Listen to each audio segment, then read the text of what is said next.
Lecture du livre des Nombres, chapitre 19. L'Éternel parla à Moïse et à Aaron et dit : Voici ce qui est ordonné par la loi que l'Éternel a prescrite en disant : Parle aux enfants d'Israël et qu'ils t'amènent une vache rousse, sans tache, sans défaut corporel, et qui n'ait point porté le joug. Vous la remettrez là au sacrificateur Éléazar, qui la fera sortir du camp, et on l'égorgera devant lui. Le sacrificateur Éléazar prendra du sang de la vache avec le doigt, et il en fera 7 fois l'aspersion sur le devant de la tente d'assignation. On brûlera la vache sous ses yeux, on brûlera sa peau, sa chair et son sang avec ses excréments. Le sacrificateur prendra du bois de cèdre, de l'hysope et du cramoisi, et il les jettera au milieu des flammes qui consumeront la vache.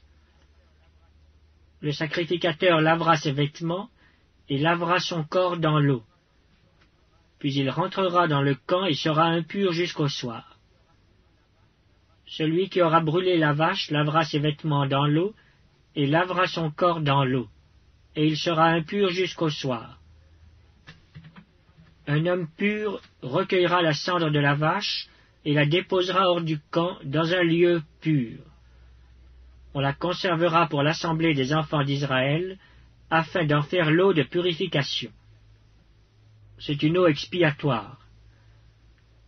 Celui qui aura recueilli la cendre de la vache lavera ses vêtements et sera impur jusqu'au soir.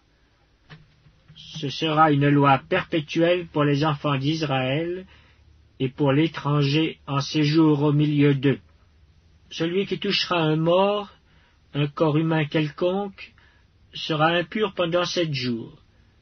Il se purifiera avec cette eau le 3e jour et le 7e jour, et il sera pur.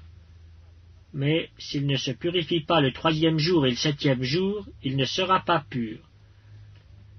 Celui qui touchera un mort, le corps d'un homme qui sera mort et qui ne se purifiera pas, souille le tabernacle de l'Éternel.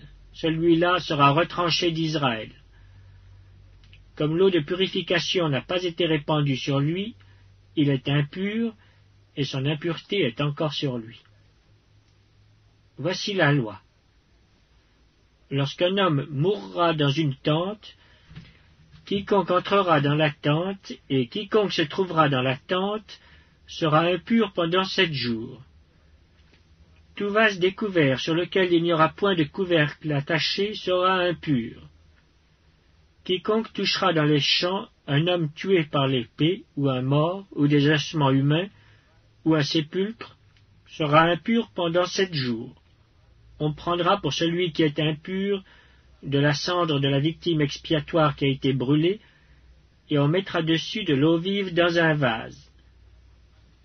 Un homme pur prendra de l'hysope et la trempera dans l'eau. Puis il en fera l'aspersion sur la tente, sur tous les ustensiles, sur les personnes qui sont là, sur celui qui a touché des ossements, ou un homme tué, ou un mort, ou un sépulcre.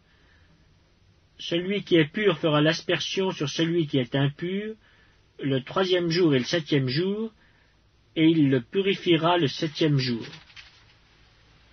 Il lavera ses vêtements et se lavera dans l'eau, et le soir il sera pur. Un homme qui sera impur et qui ne se purifiera pas sera retranché du milieu de l'assemblée, car il a souillé le sanctuaire de l'Éternel. Comme l'eau de purification n'a pas été répandue sur lui, il est impur. Ce sera pour eux une loi perpétuelle. Celui qui fera l'aspersion de l'eau de purification lavera ses vêtements, et celui qui touchera l'eau de purification sera impur jusqu'au soir. Tout ce que touchera celui qui est impur sera souillé, et la personne qui le touchera sera impure jusqu'au soir.